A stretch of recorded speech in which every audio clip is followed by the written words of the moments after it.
बार बार जब तब्दील होती है तो जो पॉलिसीज हैं वो लॉन्ग टर्म नहीं बन सकती। जो चेयरमैन आता है वो अपनी पॉलिसीज बनाता है, अपनी पॉलिसीज को मुरतब करता है, तो वो पॉलिसी जो है वो इम्प्लीमेंट नहीं हो पाते। जब पॉलिसीज इम्प्लीमेंट नहीं होंगी तो आप किस तरीके से ये एक्सपेक्ट कर सकते हैं कि आपको एक अच्छे रिजल्ट मिल जाएंगे, आपकी क्रिकेट टीम जो है वो जो मॉडर्न क्रिकेट के तकाजे हैं उनसे वो हम आहंग हो सकती है, उसको वो पूरा कर सकती है। वो कभी भी पूरा नहीं कर सकेगी। हमेशा क्रिकेट की बेहतरी के लिए ज़रूरी ये है कि जो क्रिकेट का स्ट्रक्चर है, जो क्रिकेट की फेडरेशन है, वो बिल्कुल सियासत से पाक होनी चाहिए। उसके अंदर कोई भी जो पॉलिटिकल इन्वॉल्वमेंट है वो नहीं होना चाहिए। जो चेयरमैन पीसीबी हैं वो एक प्रोसेस के ज़रिए आए, जो रीजन्स हैं रीजन्स से पहले बंदे सिलेक्ट हों, फिर वो जो है वो पीसीबी की तरफ आए, जिनको क्रिकेट का पता हो कि क्रिकेट, क्योंकि जब लोअर लेवल के ऊपर, ग्रास रूट लेवल के ऊपर वो क्रिकेट को देखेंगे तो उनको पता होगा कि ग्रास रूट लेवल के ऊपर क्या मसले मसाइल हैं।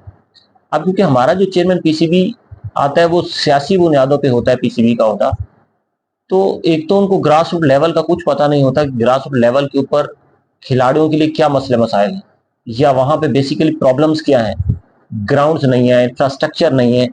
तो क्योंकि वो फैसले कर रहे थे लाहौर में बैठ के, तो जो हमारे रीजन्स हैं, खासतौर पे जो बैकवर्ड रीजन्स हैं, भावलपुर रीजन की अगर हम बात कर लें, तो यहाँ पे बहुत ज़्यादा फैसिलिटीज़ नहीं है ग्राउंड की।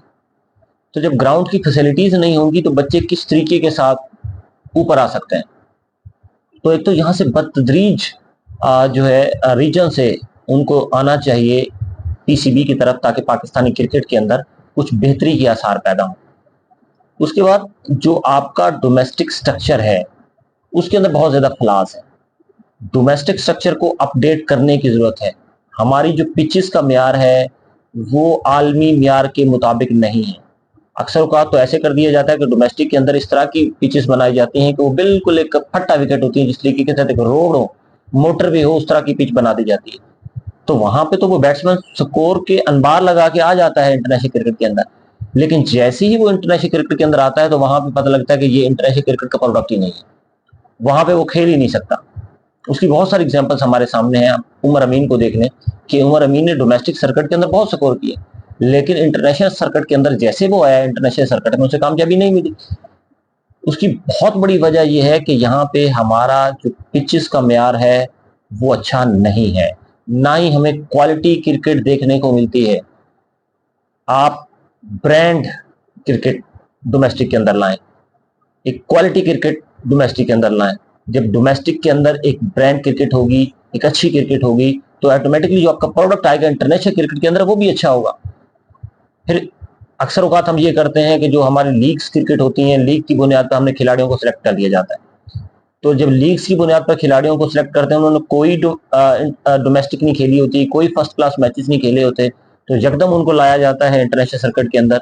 तो जब इंटरनेशनल सर्किट के अंदर उनको लाते हैं तो वो वहां पे आके कामयाब नहीं हो पाते, क्योंकि जब अब एक खिलाड़ी रगड़ा खाता है डोमेस्टिक के अंदर बार बार, स्पेशली जो 4 डे क्रिकेट होती है, तो 4 डे क्रिकेट के अंदर वो जब वो रगड़ा खाते हैं तो उसके बाद खिलाड़ी के अंदर निखार पैदा होता है। तो जब उसको रगड़ा नहीं लगेगा इंटरनेशनल एक डोमेस्टिक क्रिकेट का, तो वो किस तरीके से इंटरनेशनल क्रिकेट के अंदर आके वो कामयाब होगा। तो जैसे ही वो इंटरनेशनल क्रिकेट के अंदर आते हैं तो वो फौरन एक्सपोज हो जाता है। तो वहां पे हमें पता लगता है ये इंटरनेशनल प्रोडक्ट नहीं है, जिसकी वजह से खिलाड़ी फिर दोबारा सर्किट के अंदर जाते हैं और उसके बाद गुम हो जाते हैं। तो बहुत सारा हमारा जो टैलेंट है वो इसी तरीके के साथ जाया हो जाता है।